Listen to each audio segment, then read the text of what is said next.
Assalamualaikum warahmatullahi wabarakatuh. Kami dari kelompok 7C akan mempresentasikan tentang keputusan bisnis dan keputusan beretika. Pembahasan pertama yaitu pengertian keputusan bisnis. Apa itu pengambilan bisnis? Pengambilan bisnis atau decision making adalah melakukan penilaian dan menjatuhkan pilihan. Keputusan ini diambil setelah melalui beberapa perhitungan dan pertimbangan alternatif. Sebelum pilihan dijatuhkan, ada beberapa tahap yang mungkin akan dilalui oleh pembuat keputusan. Konsep dasar keputusan bisnis. Keputusan bisnis yang baik haruslah memenuhi dua kriteria utama, yaitu ada keputusan berintegritas dan keputusan beretika, di mana keputusan ini berarti setiap tindakan keputusan haruslah objektif, adil, dan konsisten sesuai dengan kode etik. Lalu ada jenis keputusan terkait dengan masalah yang dihadapi terbagi menjadi dua, yaitu ada keputusan terprogram dan keputusan tidak terprogram. Syarat-syarat pengambilan keputusan berintegritas terdiri dari 7. Yang pertama itu ada mengacu pada visi dan misi. Yang kedua ada pengedomanan pada nilai dan etika. Yang ketiga ada mengikuti sistem dan prosedur yang berlaku. Yang keempat ada didasarkan atas karakter itikat yang baik.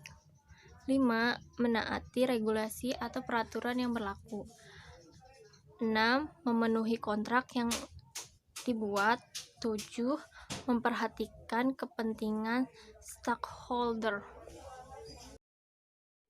Selanjutnya ada faktor yang berpengaruh dalam pengambilan keputusan. Terdiri dari 3.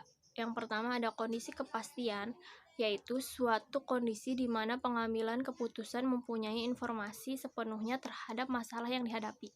Yang kedua ada resiko, yaitu suatu kondisi yang dapat diidentifikasi dan diprediksi kemungkinan terjadi dan kemungkinan dari setiap pemecahan yang sesuai dengan hasil yang diinginkan atau dicapai.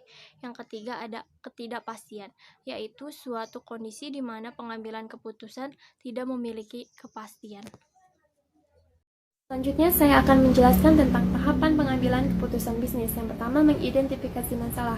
Hal paling penting sebelum melakukan pengambilan keputusan adalah mengidentifikasi permasalahan dalam bisnis Anda yang butuh diselesaikan atau diputuskan penyelesaiannya. Jika Anda salah dalam mengidentifikasi masalah, bukan tidak mungkin jika keputusan yang Anda ambil nantinya tidak menjawab permasalahan yang Anda miliki. Setelah melalui proses identifikasi, ternyata Anda menemukan bahwa menurunnya penjualan disebabkan oleh perubahan tren atau selera masyarakat di Indonesia. Nah, hal ini menjadi akar masalah dari usaha Anda. Dari situ, Anda baru bisa melaksanakan langkah pengambilan keputusan yang kedua untuk dapat segera menyelesaikan permasalahan usaha Anda. 2. Mengumpulkan informasi. Setelah Anda yakin menemukan akar permasalahan, Anda bisa mulai mengumpulkan informasi-informasi yang secara langsung maupun tidak langsung dapat membantu Anda dalam proses pengambilan keputusan. Perlu diketahui bahwa dalam mengumpulkan informasi, Anda tidak boleh setengah-setengah. Artinya, setiap informasi yang Anda kumpulkan harus bisa dielaborasi secara lebih mendalam agar Anda mendapatkan informasi yang sangat detail. Hal ini dapat mencegah Anda untuk mengambil keputusan yang salah dikarenakan data atau informasi sebagai acuan pengambilan keputusan tidak lengkap. Sebagai contoh, pada saat penjualan usaha Anda menurun karena adanya perubahan tren, Anda bisa mulai mencari informasi untuk menyelesaikan bisnis Anda. Membuat prediksi untuk masa depan. Setelah Anda yakin bahwa Anda telah menemukan akar permasalahan, Anda bisa mengumpulkan informasi-informasi yang secara langsung maupun tidak langsung dapat membantu Anda dalam proses pengambilan keputusan. Perlu diketahui dalam mengumpulkan informasi, Anda tidak boleh setengah-setengah. Artinya setiap informasi yang Anda kumpulkan harus bisa dielaborasi secara lebih mendalam, agar Anda mendapatkan informasi-informasi yang sangat detail. Hal ini dapat mencegah Anda untuk mengambil keputusan yang salah dikarenakan data atau informasi sebagai acuan pengambilan keputusan tidak lengkap. Sebagai contoh, pada saat penjualan usaha Anda menurun karena adanya perubahan tren, Anda bisa mulai mencari informasi-informasi untuk menyelesaikan bisnis Anda. 4. Mengambil keputusan dari beberapa alternatif.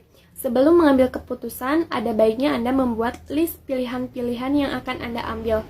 Hal ini penting karena jika hanya punya satu pilihan, itu artinya tidak ada pilihan lain yang bisa dibandingkan dan bisa jadi pilihan yang Anda putuskan bukanlah yang terbaik.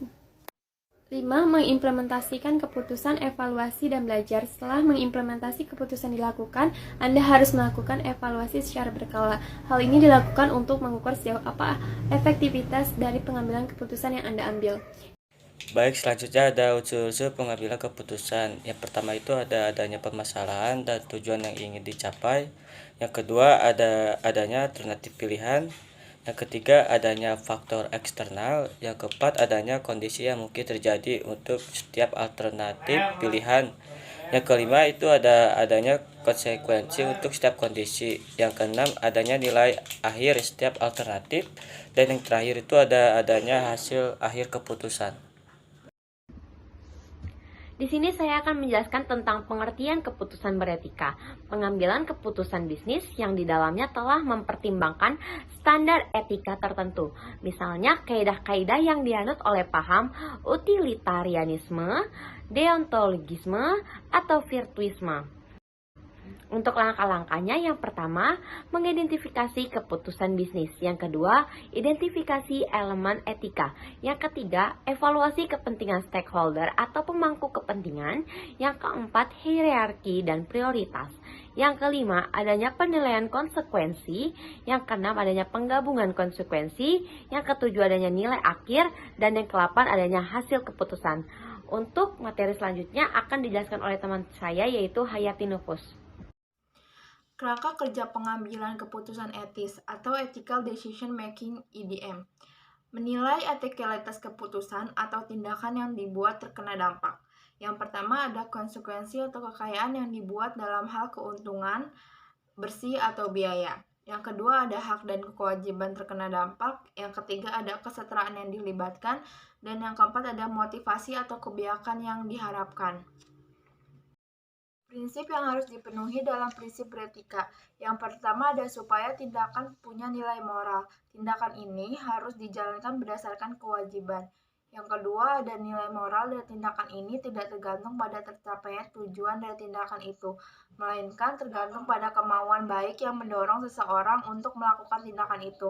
Berarti kalaupun tujuan tidak tercapai, tindakan itu sudah bisa dinilai dengan baik. Yang ketiga ada sebagai konsekuensi dari kedua prinsip ini, kewajiban adalah hal yang niscaya dari tindakan yang dilakukan berdasarkan sikap hormat pada hukum moral universal. Sekian presentasi dari kelompok saya. Mohon maaf apabila ada kesalahan. Wassalamualaikum warahmatullahi wabarakatuh.